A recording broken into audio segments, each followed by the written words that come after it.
keeping you informed and engaged. Now more than ever. This is Sekulow. We want to hear from you. Share and post your comments or call 1-800-684-3110. And now your host, Logan Sekulow. Welcome to Sekulow. It is Thanksgiving week, and of course, we are thankful for all of you who listen and support the work of the ACLJ and everyone that watches this show each and every day. We've got great content lined up for you today, so don't worry. We're still here for you. I hope you enjoyed this broadcast. We got, again, great content from previous days, previous weeks, but we want to provide you a little bit of an update here at the very beginning of the day here because, look, the ACLJ work doesn't stop. It's something that we are working at nonstop. And, of course, even though it's Thanksgiving week, the ACLJ work continues on. We'll have teams that are meeting throughout. You try to give them a break during the holiday. You never know what happens. Nope. I can tell you many of Thanksgivings that we were working, many of Christmases that we were working because, again, these aren't even holidays necessarily the whole world even covers. Right. So when it's Thanksgiving here, that doesn't matter what's going on in our European Center for Law and Justice. It doesn't matter what's going on at Christmas for our ACLJ Jerusalem office necessarily. There are always a lot of other work happening. And Jordan, the ACLJ work is really first and foremost at the forefront right now during this Freedom Drive. This is a really busy season for everybody. I've got young kids. I think it's one of the busiest seasons from when you go from kind of you start with the Halloween, but especially you get to Thanksgiving, then Christmas, with school, with family activities, with travel, and again, it can be stressful. And, you've got all these different things to go to. So I know that you probably have had a tough time tuning in or if you watch the broadcast, catching all the broadcasts. So what we're going to do over the next 3 days is play what we definitely didn't want you to miss. Yeah. So if you've had that busy time list, it'd be tough for me to tune into shows I like every single day these last 2 weeks just because timing wouldn't allow it. And because of that, we put together those segments we definitely didn't want you to miss. So you're going to be actually probably hearing or seeing, depending on how you take in the show, new content that you haven't seen before. It may be more entertaining than our normal show. You know what? Because you're getting a best of. But that being said, as Jordan said, we got some great content lined up. But the ACLJ Freedom Drive, it's wrapping up. But you can be a part of it right now. That's by going to aclj.org and supporting our legal work as well as our media work. Both of them are very expensive endeavors. These aren't things. If you're listening on the radio, you hear a sponsor or you hear an advertiser, that doesn't go to us. That goes to the local station. That goes to or maybe the national network. That does not go to the ACLJ. That does not go to us. Oftentimes, it costs us money to be on those stations because we want to make sure we don't have anyone above us, no corporate overlords to tell us what we can and can't say. And that only happens because we essentially own that time that we're on the air. That only happens because you support the work financially of the ACLJ. So I'm going to encourage you right now to go to aclj.org and have your donation doubled because right now it's during one of our big match months. That is where there's ACLJ supporters and ACLJ champions that are ready to unlock a pledge. So if you give $100, it becomes $200 immediately. $200. Same thing. If you give $5, it becomes $10, so on, up until, by the way, like I said, so much that we have such a good matching fund that if we hit that limit, I'll tell you, but it is well up there. So if you want to give, keep giving. It will be matched. Yes, this is a great time to do it, too. And it's a way we, of course, say thank you to all of our donors, whether you're able to make a donation this week or not. But if you can, it's a great way to say thanks as well for the work, because not just to me and Logan and our team that you see on the broadcast, but for all of the ACLJ team. Hundreds and hundreds of people. They are here because of you. They're able to do their jobs because of you, the attorneys, government affairs, the teams in D.C., the teams around the world, the production teams, the people that you would never see in front of the camera or behind the microphone.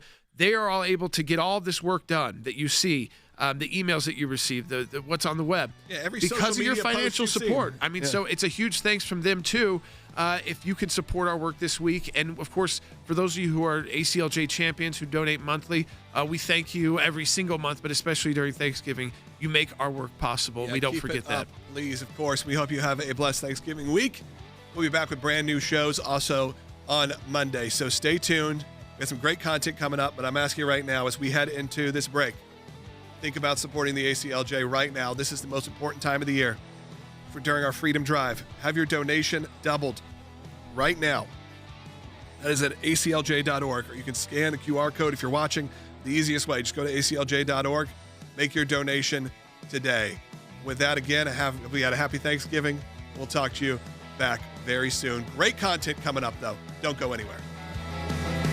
The Justice Department today filed a lawsuit against the state of California over its Proposition 50 initiative to create new congressional districts. So last week, voters approved the proposition in a special election to redraw the political boundaries for next year's congressional races. It was paid for by the Democratic Party, those maps. Prop 50 was Governor Gavin Newsom's response to a similar Republican-led effort in Texas, where Republican-led lawmakers voted to redraw its districts with the potential of picking up 5 seats. The Trump administration accuses California of racial gerrymandering in violation of the U.S. Constitution. It accuses the state of using race as a factor to favor Hispanic voters with the new map. It asks the judge to prohibit California from using the new map in any future elections. Attorney General Pam Bondi said in a statement to the Associated Press, quote, California's redistricting scheme is a brazen power grab that tramples on civil rights and mocks the democratic process. Now, in order to win this case, Republicans and the Justice Department would have to prove that the maps violate the 14th and the 15th Amendments and unlawfully gerrymander voters on the basis of race. All right, here with more U.S. Attorney General Pam Bondi. So great to see you. Great to see you, I appreciate it. I know your days are busy. I know you're working, 40-hour days. And it seems like everybody in the administration is. Okay, so he wanted to change the rules. They had a commission that would appoint and gerrymander. Tell us about this lawsuit. It wasn't even illicit. They are flat out publicizing what they're trying to do and why they're trying to do it.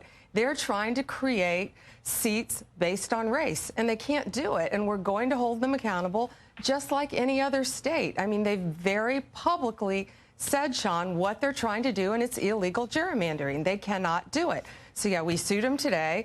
We're going to continue suing California until they start complying with the laws of our country.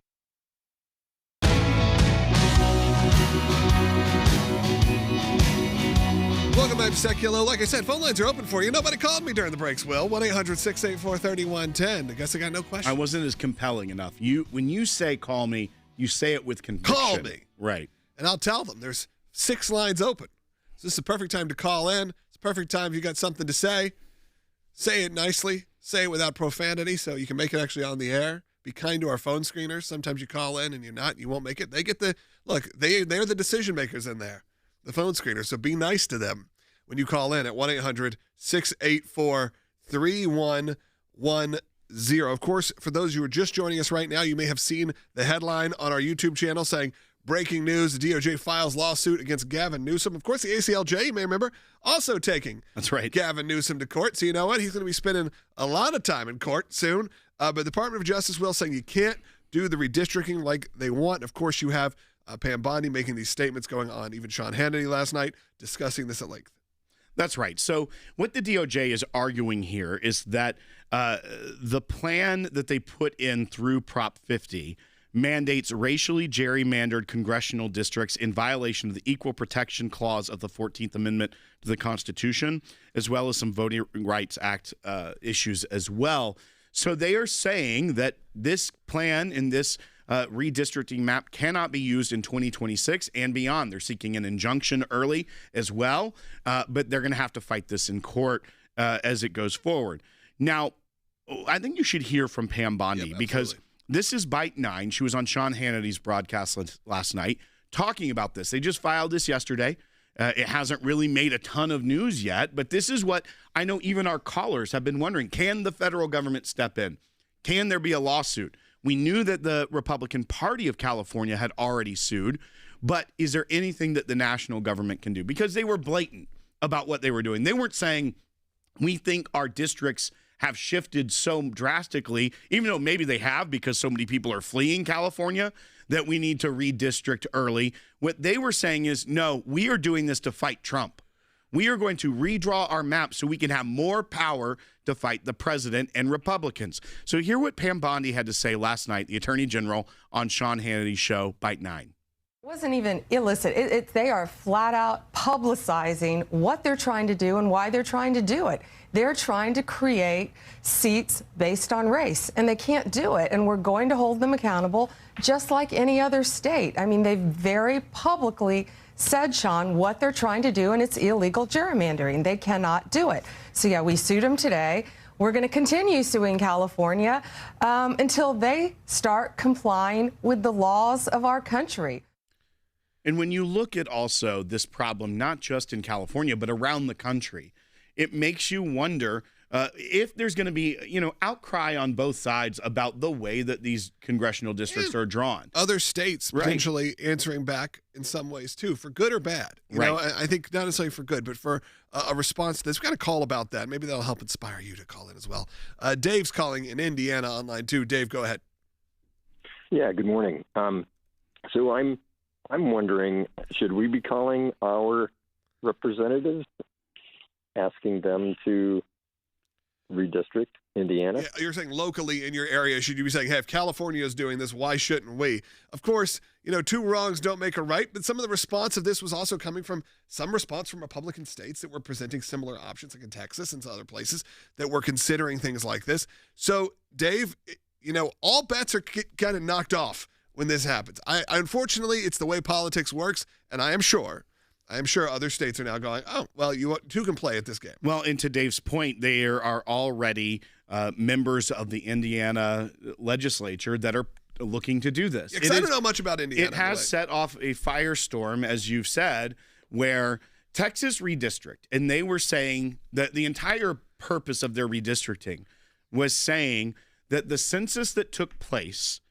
counted too many non-citizens, because the way representation and how many seats in Congress you get are based off the population of your state, and then they allocate them that way. Texas was basically saying that because of the way that the census took place, that there were too many non-citizens that were counted in certain areas, and that messed up their maps in their previous allocation of congressional seats. So they were trying to correct what they saw was an improper allocation based off the previous census. So they were doing it early, and now different states have different laws about when you can and if you can do that. California had a law saying you cannot. Texas had different laws that were available to redraw the maps. But what did California do? What did Gavin Newsom do? They decided, okay, we don't like the law that we passed actually to try and protect independent districting, even though it's still very lopsided there in that state, as everyone knows. And what did they do? They said, we want to go around the independent commission. We want to do it our own way to combat Texas. Now, it has kind of set off a chain reaction of other states. Now, Indiana currently has a 7-2 Republican to Democrat map. So there is Democrat representation in what is a very red state. It's a very conservative state, the heartland. People don't think of Indiana as being their neighbor, Illinois, that is very blue. It's very blue, but has very red pockets. But also. what their new map would do is make it 9-0 Republican. So it has turned it from being supposed to be representative politicizing everything to everyone is going to be over gerrymandered into a way that is really your state is going to be controlled. To dig yourself out of that hole. Your state will be controlled by a political party. And do you really want that? That's a whole nother question. Give me a call, 1-800-684-3110. And we do want to talk about, of course, when you talk about Gavin Newsom, you also got to talk about the work of the ACLJ. And we are out there fighting against Gavin Newsom right now. That's right. It seems like Gavin Newsom is doing all sorts of fun things out in California right now, trying to correct messes or go further into messes as he continues. One thing that we are fighting directly is they are still trying to enforce. Yeah, this is wild, everyone. You got to hear this because, look, okay, it's not 2020 anymore. It's not 2021. It's not 2022. We are actually quickly approaching 2026. Like it or not, believe it or not, 6 years since 2020 when everything, the whole world got turned upside down with the COVID pandemic. But 6 years since the start, and you could easily say a good 4 years since really the end at this point, of like the major restrictions and the things that were going down happened. For California lasted about 1.5 years, 2 years that you had there. Of course, different states had different approaches. But they are still, Will, trying to collect on some debt.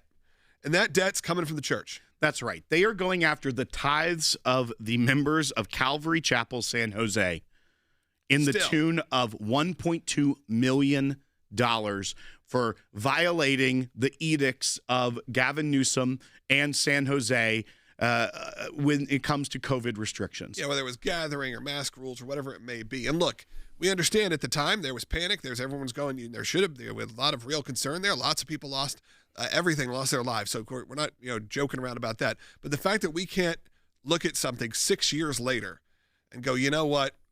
We were all in a state of shock. We were all dealing with very different ways to deal with things. Maybe that church, we could, let them off a little bit. But instead, they're saying, no, pay up, give to your government, what is owed to them plus, and that is over $1 million. And what is also crazy about this, too, is that the orders that they are alleging they didn't comply with were later found to be unconstitutional. Right. So they are still fighting.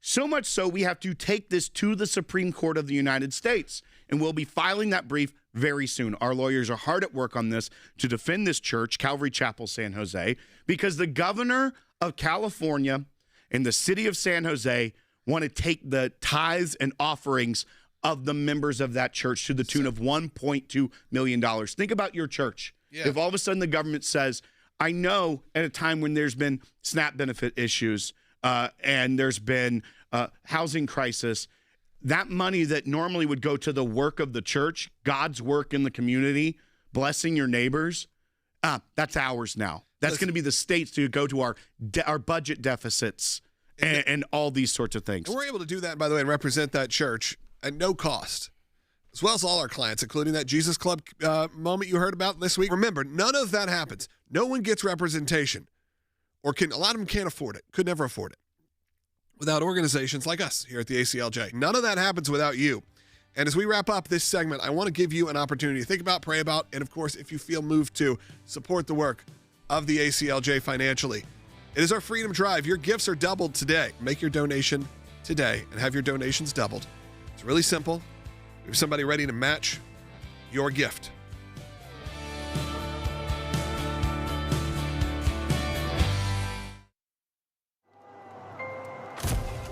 Some people think champions are born, that it's a title that requires something only a handful can ever possess. But being a champion only requires a decision, choosing what is right even when the loudest voices in the room say it's wrong, or that it can't be done, and then following it through no matter the cost. It can be a difficult stand, but it's one any of us can make, including you. You can change things. You can make a difference. You can be a champion. We cannot do what we do without you. By becoming a monthly donor, you can become a champion of life. A champion of liberty. A champion of freedom. Please join us. Become an ACLJ champion today.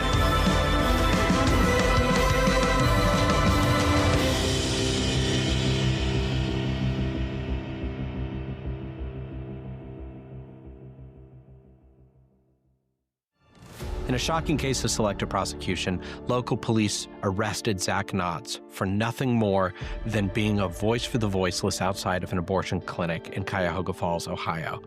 It is not too late to turn away from this bloodshed and this madness. Because of the ACLJ's robust legal representation, we were able to get all state charges completely dismissed, which means that Zach is free to go back to that abortion clinic and continue his work protecting life. All they offer here is abortion. They don't do birth control. They do nothing but abortion here. So every woman that comes in here has either had an abortion and is getting aftercare, making sure they got all the arms and legs, or they're having the abortion today or starting the process with the abortion pill. 250 years of American history has shown us one thing: rights don't defend themselves. If you're not going into court advocating for your rights, they will quickly slip away and be eroded. We find people across the country who are willing to stand and fight for those freedoms. There's nothing that will stop me from going to that clinic because there are babies being murdered in that building. And if I'm not going to do it, if we're not going to do it, who is? And here I am, Lord, send me. We're going to go out to these abortion clinics. We're going to use our freedom of speech. We're going to use our voice to be a voice for the voiceless. It might sound like a cliche, but bedrock principles like freedom of religion, freedom of press, freedom of speech, freedom of assembly, these are core not only to what it means to be an American, but to participate in our democracy. It is because of your gifts and because of your generosity that we continue fighting this, and that Zach is able to preach where he is outside the abortion clinic. This is what we do. This is who the ACLJ is. Join us in fighting for freedom. Have your donation doubled at aclj.org/freedom. Welcome back to Sekulow. Phone lines are completely jammed right now, but we will be taking your calls coming up in the next segment, so make sure you stay on hold because we will get to you. We are joined now by Secretary Mike Pompeo, of course, member of the ACLJ team for a number of years now. Secretary Pompeo, I wanted to get your point of view, obviously, as a military person and someone who has served and obviously has served our country many, many times. A group of Democrat lawmakers, some top names, put out this, if you want to say this promo ad, essentially telling our members of our military that it is okay, and not only okay, they are asking them to disobey what they consider to be unlawful orders. Now, what those orders are, of course, they don't say what those are, but that feels like a very dangerous push to our military. They say in there, hey, we'll have your back. But what does that even possibly mean when you're talking about defying the orders of the commander-in-chief? Look, that video was disingenuous at best and dangerous at worst. I was a young soldier, spent 40 years now, I'll concede that. But I was a young soldier. Well, the first thing you're taught is the basic rule, is that you have an obligation to follow every lawful order and an equal duty not to follow an unlawful or unconstitutional order, both twins. And every soldier, whether they're the youngest enlisted soldier in the Marines or Navy or a senior officer in the Army or Space Force, everybody gets that. So they were doing this for political purpose, and they got the attention they wanted. They got the storyline out there they wanted. It's a bit of a tempest in the teapot in that way, but it is unexplainable other than say they are playing political games with a very important American institution, the United States Armed Forces. And for that, they should be ashamed of themselves. And I'm glad that so many have come around the cause saying this is reckless and dangerous for them to have chosen to do that. It's unexplainable other than as a political stunt or an effort to undermine the current administration. And Mr. Secretary, the fact that, one, the left is always trying to say President Trump's putting us in a constitutional crisis. When you look at something like this, where they're vague, they're not pointing to a specific order, so it seems as though they're just trying to either, one, just do a political stunt, or to sow discord, to bring down the trust almost in American institutions. At the same time, when they're saying they have the backs of these people as if they are the stopgap in some way against someone being taken through the military system of justice. But you think about the framework of the military is enshrined in the Constitution with the commander-in-chief, the chain of command, it being something that our founders put thought into. When they're saying that President Trump, by doing this or doing that, even though the checks and balances, as far as I've seen, have worked out thus far, isn't it a real constitutional crisis when you start trying to sow doubt in the very system which is enshrined in the Constitution?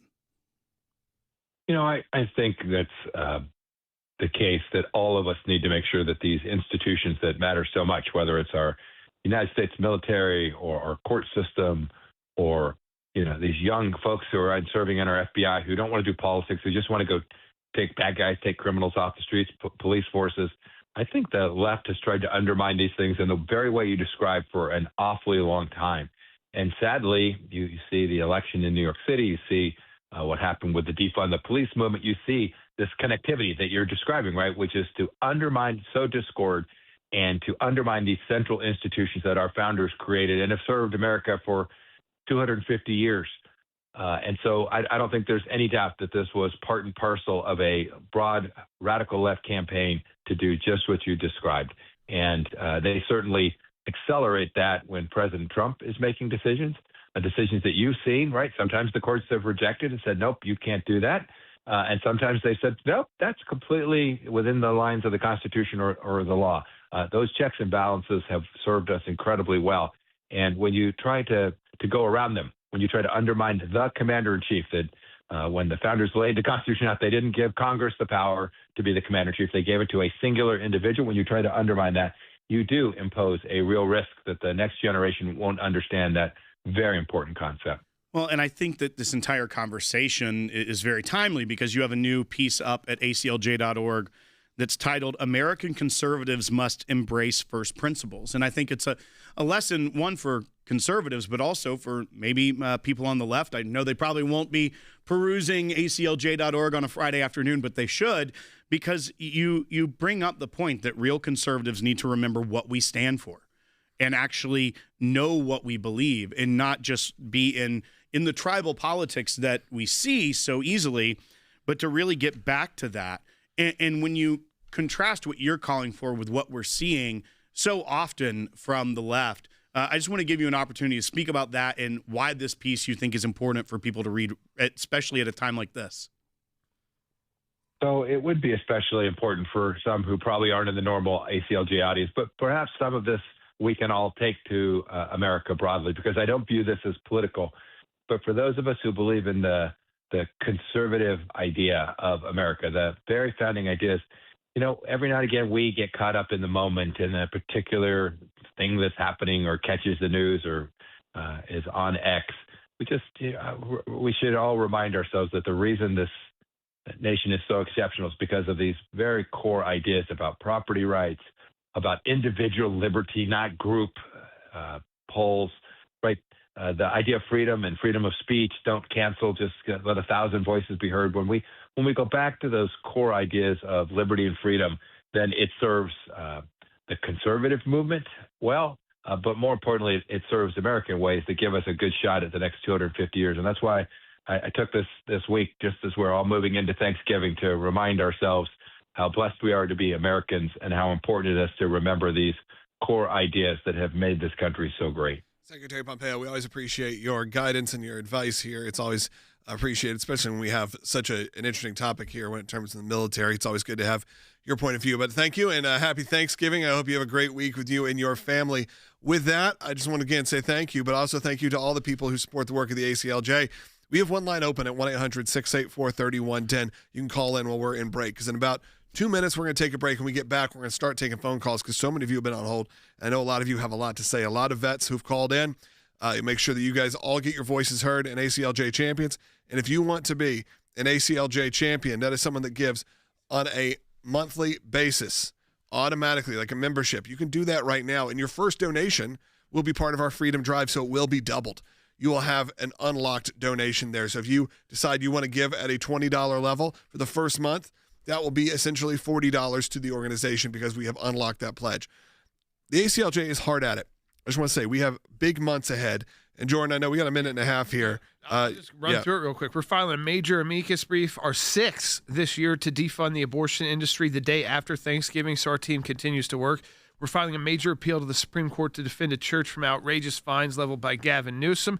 And we'll be announcing another new Supreme Court case next month, which isn't that far away anymore when we're already talking about Thanksgiving. We're making significant progress on the global advocacy. I think you've seen that in the news if you've been looking at it, on the persecuted Christians in Nigeria. Over the last year, we've engaged in 218 pro-life cases, 102 international cases, 263 school matters, 188 government corruption cases, 36 cases battling anti-Semitism, 129 religious liberty cases, and we're just getting started. I mean, this is still November. That's right. That's what we've done so far this year. That's just this year. At ACLJ.org, with your financial support, we can do it. Actually break down a lot of that. If you want to get more in the weeds on all the work the ACLJ does, go to ACLJ.org. Nothing's behind a paywall. You can go there, learn more, read more, get educated, watch all the incredible YouTube videos our team puts up on our YouTube channel that over 500,000 people are a part of. Do that today. Of course, support the work of the ACLJ as you can. We only have a 1-minute break coming up. So in that minute, I encourage you to think about supporting the work of the ACLJ. If you don't get us on your local radio station or wherever you get it, get the second half hour at aclj.org or all social media platforms. Welcome to the all-new ACLJ app. Expert analysis and insight big tech can't censor. Customize your news and get real-time alerts on the issues you care about. Advocacy is now at your fingertips. Take action, make a difference. Support the causes you care about with just one tap. Be the first to know. Breaking news alerts sent straight to your inbox. Everything you need, all in one place. Stay informed, stay empowered. Download today. We are so excited to announce the ACLJ's brand new app, completely redesigned to provide you with the best tools available to partner with us at the ACLJ. You can watch the daily Sekulow program, sign the petitions, customize your ACLJ membership experience, donate with the click of a button, and receive up-to-the-minute critical updates that the mainstream media can't censor. Just scan the QR code on your screen or go to your phone's app store, search ACLJ, and click install. It's that simple. Keeping you informed and engaged, now more than ever. This is Sekulow. We want to hear from you. Share and post your comments or call 1-800-684-3110. And now your host, Logan Sekulow. Welcome to Sekulow. It is Thanksgiving week, and of course, we are thankful for all of you who listen and support the work of the ACLJ and everyone that watches this show each and every day. We've got great content lined up for you today, so don't worry. We're still here for you. I hope you enjoyed this broadcast. We got, again, great content from previous days, previous weeks, but we want to provide you a little bit of an update here at the very beginning of the day here because, look, the ACLJ work doesn't stop. It's something that we are working at nonstop. And, of course, even though it's Thanksgiving week, the ACLJ work continues on. We'll have teams that are meeting throughout. You try to give them a break during the holiday. You never know what happens. Nope. I can tell you many of Thanksgivings that we were working, many of Christmases that we were working, because, again, these aren't even holidays necessarily the whole world even covers. Right. So when it's Thanksgiving here, that doesn't matter what's going on in our European Center for Law and Justice. It doesn't matter what's going on at Christmas for our ACLJ Jerusalem office necessarily. There are always a lot of other work happening. And Jordan, the ACLJ work is really first and foremost at the forefront right now during this Freedom Drive. This is a really busy season for everybody. I've got young kids. I think it's one of the busiest seasons from when you go from kind of you start with the Halloween, but especially you get to Thanksgiving and Christmas with school, with family activities, with travel, and again, it can be stressful. And, you've got all these different things to go to. So I know that you probably have had a tough time tuning in, or if you watch the broadcast, catching all the broadcasts. So what we're going to do over the next 3 days is play what we definitely didn't want you to miss. Yeah. So if you've had that busy time list, it'd be tough for me to tune into shows I like every single day these last 2 weeks just because timing wouldn't allow it. And because of that, we put together those segments we definitely didn't want you to miss. So you're going to be actually probably hearing or seeing, depending on how you take in the show, new content that you haven't seen before. It may be more entertaining than our normal show. You know what? Because you're getting a best of. But that being said, as Jordan said, we got some great content lined up. But the ACLJ Freedom Drive, it's wrapping up. But you can be a part of it right now. That's by going to aclj.org and supporting our legal work as well as our media work. Both of them are very expensive endeavors. These aren't things. If you're listening on the radio, you hear a sponsor or you hear an advertiser, that doesn't go to us. That goes to the local station. That goes to or maybe the national network. That does not go to the ACLJ. That does not go to us. Oftentimes, it costs us money to be on those stations because we want to make sure we don't have anyone above us, no corporate overlords to tell us what we can and can't say. And that only happens because we essentially own that time that we're on the air. That only happens because you support the work financially of the ACLJ. So I'm going to encourage you right now to go to aclj.org and have your donation doubled, because right now it's during one of our big match months. That is where there's ACLJ supporters and ACLJ champions that are ready to unlock a pledge. So if you give $100, it becomes $200 immediately. $200. Same thing. If you give $5, it becomes $10, so on, up until, by the way, like I said, so much that we have such a good matching fund that, if we hit that limit, I'll tell you, but it is well up there. So if you want to give, keep giving. It will be matched. Yes, this is a great time to do it, too. And it's a way we, of course, say thank you to all of our donors, whether you're able to make a donation this week or not. But if you can, it's a great way to say thanks as well for the work, because not just to me and Logan and our team that you see on the broadcast, but for all of the ACLJ team. Hundreds and hundreds of people.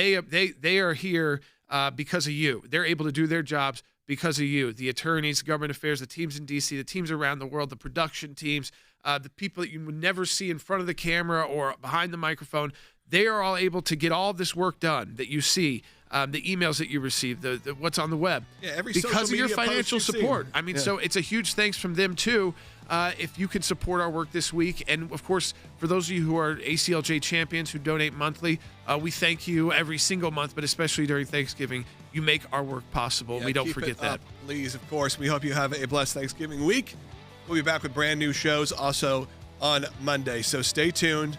We have some great content coming up, but I'm asking you right now as we head into this break, think about supporting the ACLJ right now. This is the most important time of the year during our Freedom Drive. Have your donation doubled right now. That is at aclj.org, or you can scan the QR code if you're watching. The easiest way, just go to aclj.org, make your donation today. With that, again, we had a happy Thanksgiving. We'll talk to you back very soon. Great content coming up, though. Don't go anywhere. 35 on average Christians are killed a day in Nigeria by Islamic extremist groups. They are systematically killing the Christians in Nigeria. They've killed over 100,000 since 2009. They've burned 18,000 churches. They are literally attempting to wipe out the Christian population of an entire country. The ACLJ recently joined a new coalition partner, CPAC, the American Conservative Union. I think a lot of people know about the big CPAC events. And we talked about this issue of Christian persecution worldwide and putting together a coalition. The idea is to end Christian persecution worldwide. They need to know what is happening, the brutality, the tragic stories of so many martyrs. We are going to tell their story. I believe the Holy Spirit moved us in this direction for CPAC and also the great work that Jordan does at the ACLJ to make sure that this becomes a reality. The first meeting at the White House was about, kind of what's next on how the president and the executive branch can do on the international front. And I remember in that meeting, Matt Schlapp looked over at me and kind of said, "Hey, Jordan, what's, number one on the agenda?"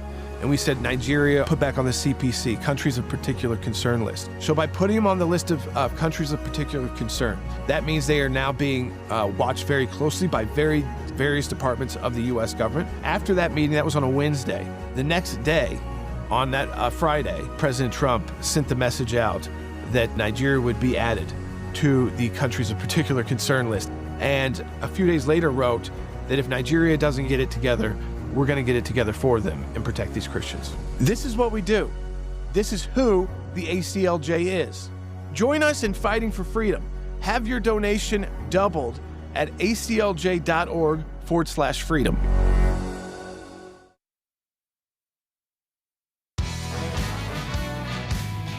Welcome back to Sekulow. Will Haynes, joined in studio by Jordan Sekulow, as well as Gregor, who you saw on the broadcast yesterday, and C.C. Heil, senior counsel with the ACLJ.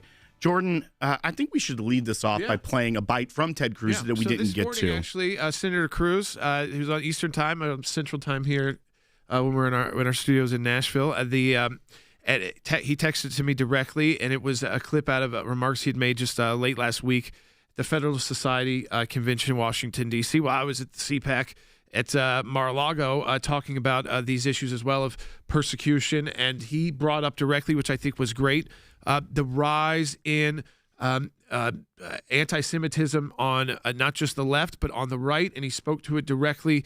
And he quoted even, our founding fathers, and maybe the most key founding father, in pushing back on these ideas of anti-Semitism. This is going back now to 1700s. Well, and Jordan, I think as well, when we play this, that's why we're in this freedom drive at ACLJ. It's not just freedom here as well. It's freedom in Europe.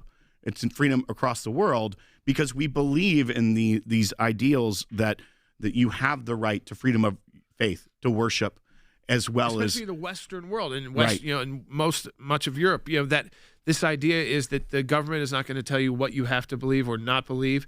You can choose what faith or no faith at all. You can change your faiths, and that should not make you at all some kind of target of the government or insecure in your own community. That the police will protect you and your decisions and the freedom that you have. But Jordan, I think that's why the ACLJ is so well positioned to fight this here in America, as we see the Democrat Party adopt what some liberal societies in Europe have been doing, the secularist movements for a long time in the Western world. It just wasn't in the United States of America. As it comes here, we are ready to fight it because of the work of Gregor and ECLJ. So let's play Ted Cruz bite one.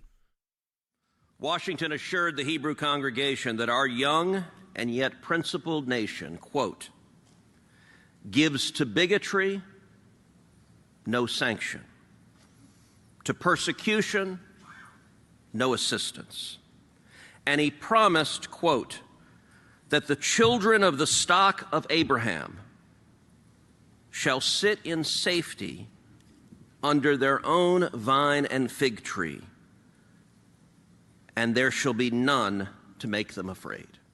So this is George quoting George Washington. This idea that it's always been a discussion, but they knew they were creating a country that was initially the people who came here were fleeing religious persecution, and it didn't matter that they were what kind of Christian persecution they were facing as kind of offshoots of other Christian faiths. That this has always been a place where people came seeking refuge, a lot of times because of their religious convictions. And I want to go to Gregor because Gregor, we talked about how we've seen a rise in this in Europe more so that we're now kind of experiencing inside the United States. Talk to people about the rise in anti-Semitism inside European countries, where I think France has the largest Jewish population in Western Europe.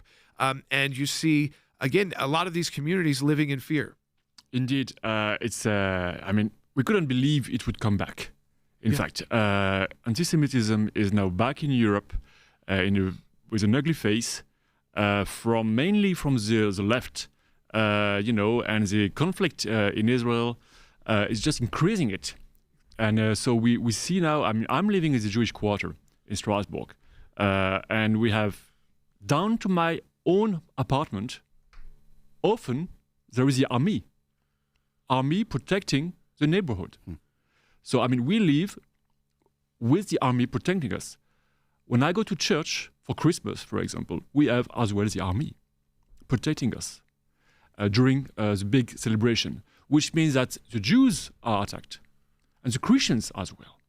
So we are both attacked under danger. We are both, unfortunately, we must be under protection.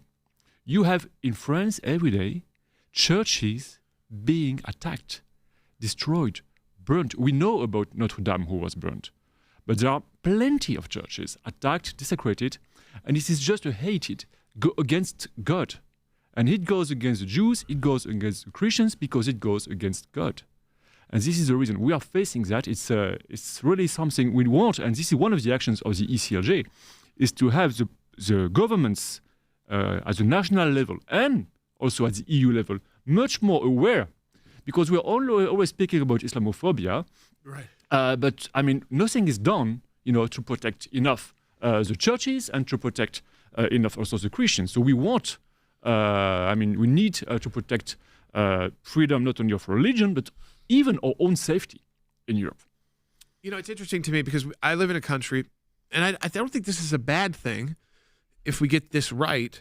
That 7 years after 9/11, attacked by radical Islam, right? And this loss of life.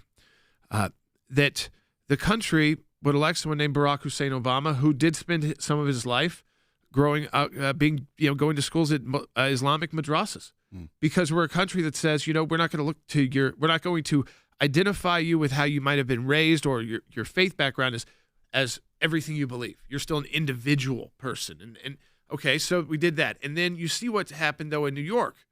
In New York, they've elected a mayor who's take it a step further. It's not just background.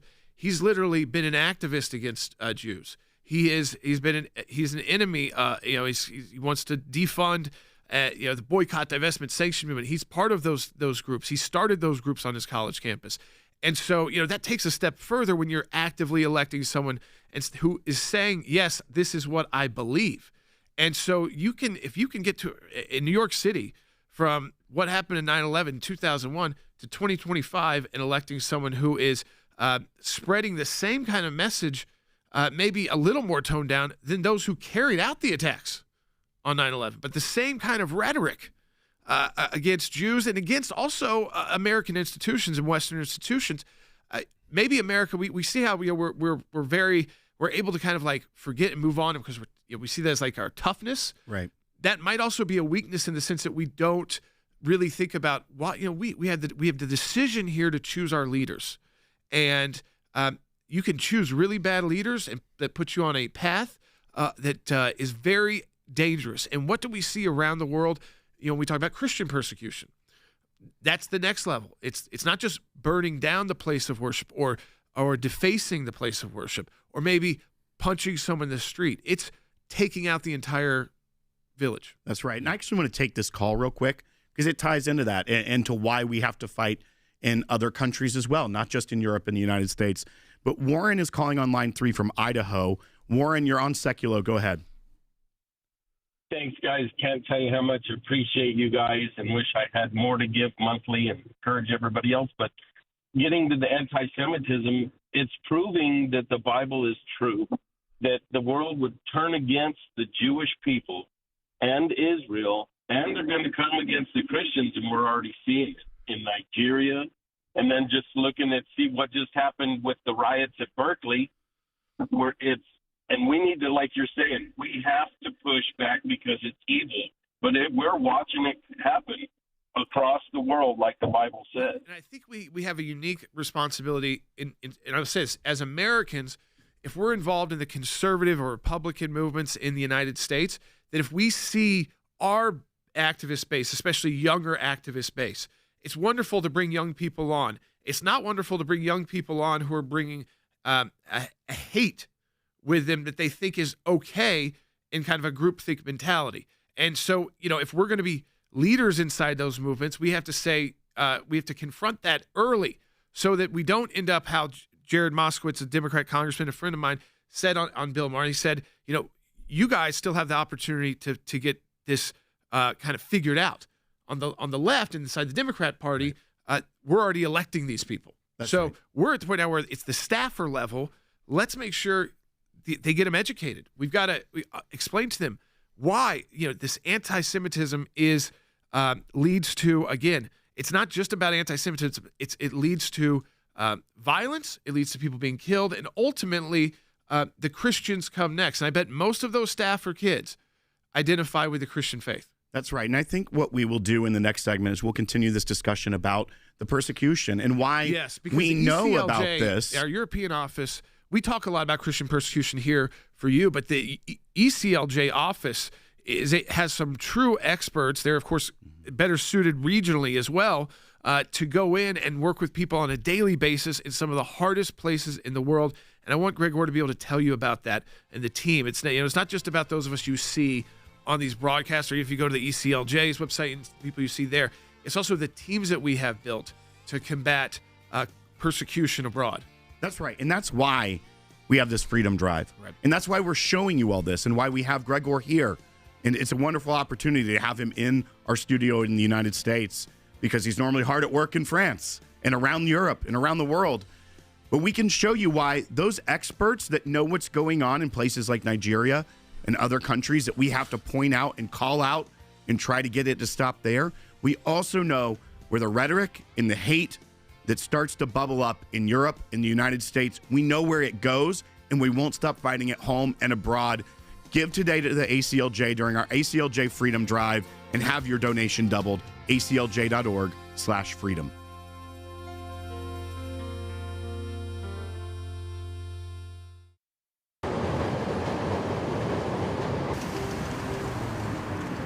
We're here at the Cook County Circuit Court where we're going to trial for two of our clients. They were street preaching downtown Chicago, targeted by the police, cited for a noise violation. It's completely unjust, and we're here to defend them in their criminal court. At the ACLJ, there's no small cases for us. This might be a misdemeanor, but this is something that could go permanently on their record. It could be a permanent stain on their reputation.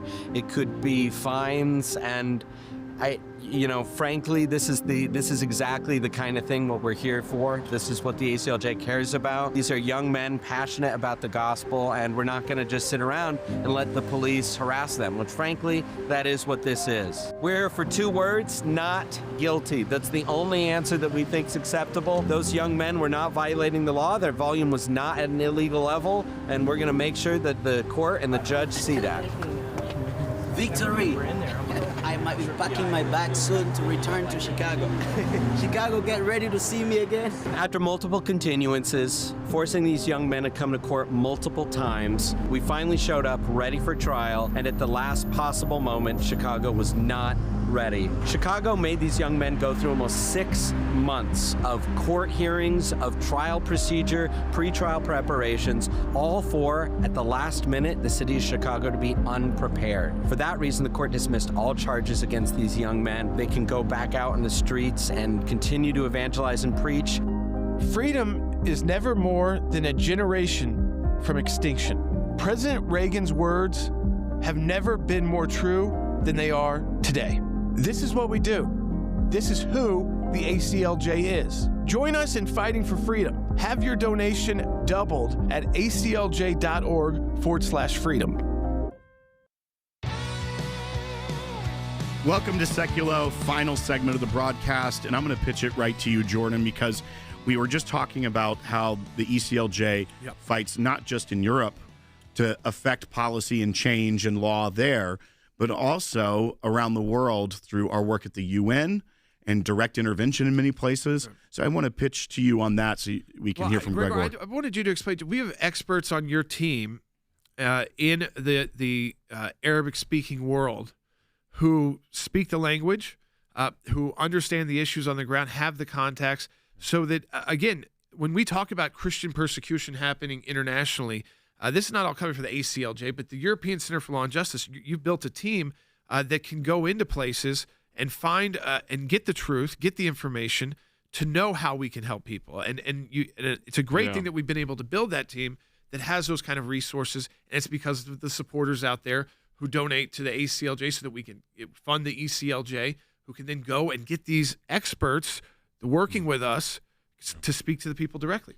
Yes, Jordan, we have true experts on the persecution of Christians on the what we call the MENA region, which is Middle East, Northern Africa region. Yep. So here, I would say, as European Center, we are really at the forefront of the, Northern African, Syria, Turkey, Azerbaijan. So for us, they are our direct neighbors. So we go on the ground. We just done a mission in Morocco to meet with all Christians. Sub-Saharan Christians, Moroccan Christians, expats Christians. For example, in Morocco, you cannot be recognized as a Christian in Morocco. There are only foreign Christians officially. So all Moroccans who converted to Christianity are illegal, and they must behave as Muslims. So we are working with them. We push the issue. We make it known. We push it as UN Parliament. We want to use our situation, our place, to work and to defend the Christians in all those countries, especially in the MENA region, which is our direct neighbors, Turkey, Morocco, Algeria. Right. They closed all churches in Algeria.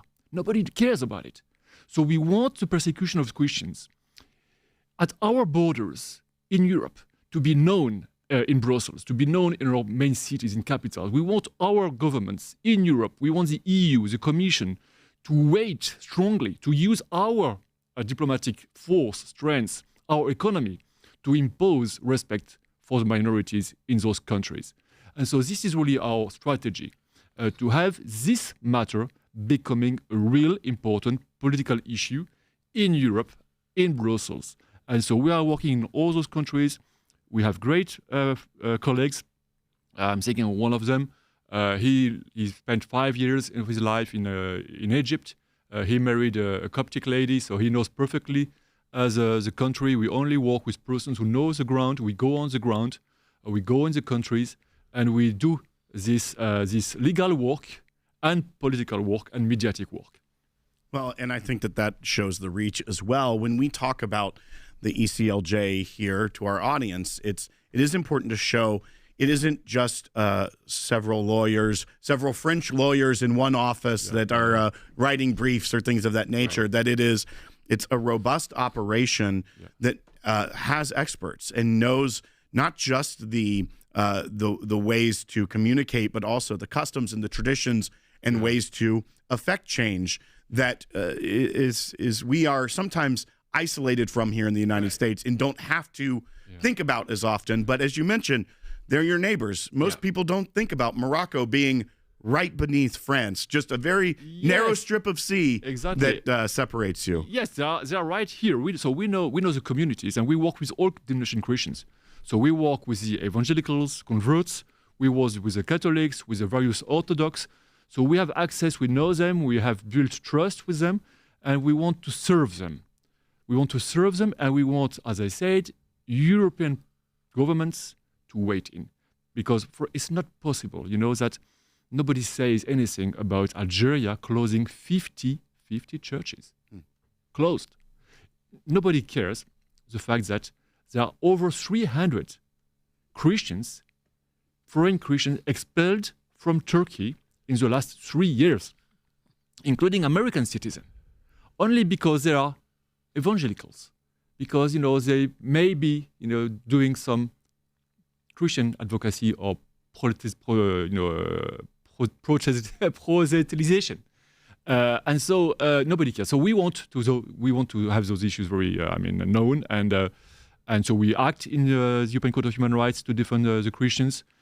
Christian churches in Turkey are expropriated. We see the government trying to take the properties of the communities. We see the collapse of the number of Christians in countries like Turkey. So we have many cases at European Court of Human Rights. We support many cases at European Court of Human Rights against Turkey in support of the Christians. So this is all the work we are doing. We are also doing work in other countries. Nigeria, it has been said, Pakistan, and so forth. So it's really also through our UN status, so as an NGO recognized as the United Nations, we can also work worldwide. Yeah, so it's worldwide. I just want to explain that it's worldwide at the UN. Then you've got the regional institutions, the European institutions that are based in Strasbourg and Brussels. You've got what's happening then domestically in these countries. And, of course, then what's happening, so domestically in European countries with the rise of the immigration that's shifted a lot of this kind of thought about, should these communities, Islamic communities, be able to run their own courts and legal systems inside Western Europe, at the same time dealing with what is happening to the Christians in those countries who aren't getting the same status that the Muslims are in Europe, that they are not prioritized. It's something actually we're working on, Gregor, next with this coalition we built with CPAC. So after the CPC designation of Nigeria, the next thing the U.S. is looking at pushing the U.S. to do on the South African farmers model is saying we need to prioritize refugee status for Christians who are being persecuted. And CeCe, we've been talking about that. There's a couple ways. There's something called refugee status. There's parole as well, legal processes.